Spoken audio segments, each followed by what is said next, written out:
Welcome back, troglodytes, to your daily dose of guitar information, the Trogly's Guitar Show. I've got the brand new for 2019 Fender Batocaster here for review and demo today. Okay, so this is a limited edition Supra Fender bat done by Louisville Slugger as part of their 2019 collaboration with Fender for the Cleveland All-Star Game. 50 limited Batocasters were created. I thought this collaboration was pretty cool because it's two of America's favorite pastimes. You've got electric guitar, rock and roll, and baseball with a very iconic bat brand here. So I guess let's dig into the specs of this bat. The Fender Batocaster is a pure maple bat made of MLB grade maple. The bat design makes it slightly end-loaded for farther hitting. It has an exo armor finish on it to protect it, as well as the legendary MLB ink dot. Now, if you don't know what that is, that's what this is right here. It's this little black splot of ink that's put on all these bats. This helps you determine which way you should swing the bat. Because wood's stronger in certain areas, it has to do with the slope of grain. So to prevent the bat from breaking, you want to swing at its hardest spot. So essentially, it's kind of like a deck of cards. You'd want to be hitting it here if you're looking for the hardest area, versus hitting it flat on the face, how it goes. Yeah, you don't want that. Your bat will be broken. So it's advised that you swing with that facing up at the area of contact. So this type of swing will be good for your bat and your limited edition thing won't break. Another premium feature of this bat is it's boned. So it's bone rubbed for strength. So literally what they do is they just take a bone and they rub it along the outside of the bat, and that's supposed to make it even harder. It's a tradition in fine baseball bats, and I believe that's what this powerized thing kind of ties into. That's a term that's been used since 1931. It didn't become just powerized until 1935, but it's been used on fine baseball bats ever since. Sometimes on a store level bat, you'll see something like flame tempered instead of this. So that is a sign of dignification. On top of that, the bat is cupped. That's what this is right here. You got this little bowl. I mean, you could balance a baseball on it or something like that. But they do that for the balance of the bat. They say it gives you better exit velocity. It makes it so they can use a harder, more dense wood. And it makes the bat a little bit lighter. It's basically how they weight relief the bat, kind of. I mean, it's not exactly that. But it helps get them within a certain specification. Not all bats will have that.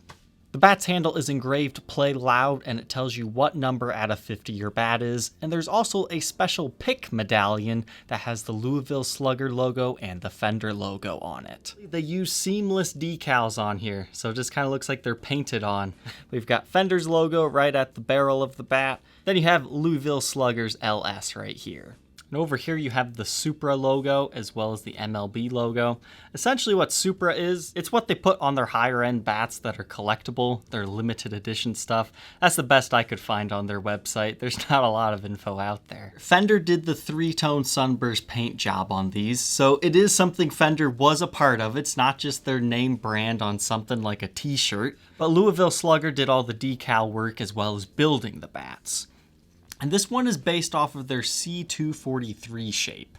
It's essentially the original large barrel bat. This is like a classic baseball bat shape in my eyes. I mean, it feels super powerful in my hands. Usually a bat like this will cost you about $100, $140, but this limited edition one, because it's been done by Fender, it has a collaboration branding to it, they're running $300. And at the time of recording, there's only 5. These are now officially sold out. The only way to get one is to pay a scalper or if somebody returns theirs. So now we know all about the new Fender Louisville Slugger Batocaster. There's only one thing left to do. We gotta go see how this thing sounds. So we're gonna go and take a field trip today.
Well, I'm back from the field.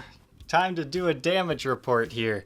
I was curious if you could actually use this bat or it does one swing like make it look terrible. And I was surprised. I wiped it down a little bit. You still got a few ball scuffs here and there from when it hits on the threads or when you just have a dirty ball.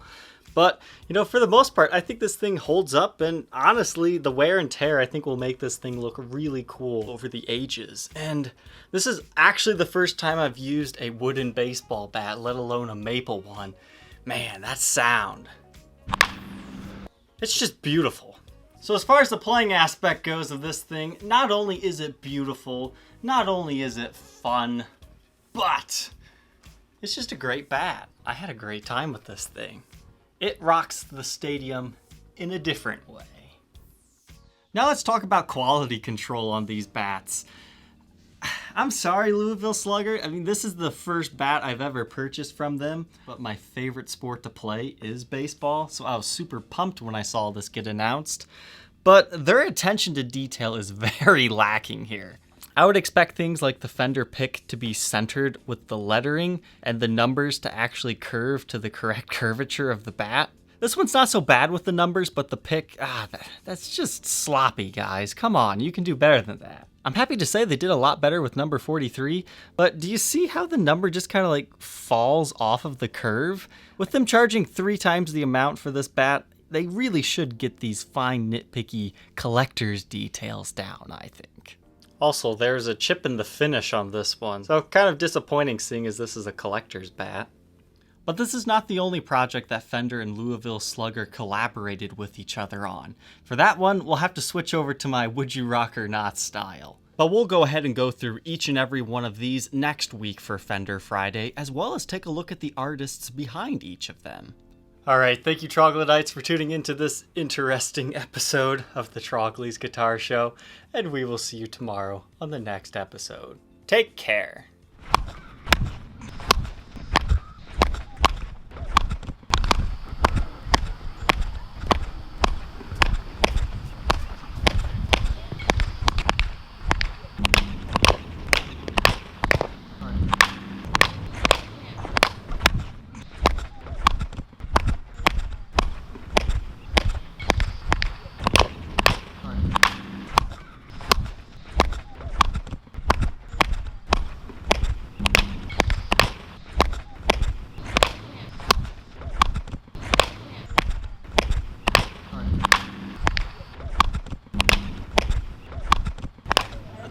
Heads up.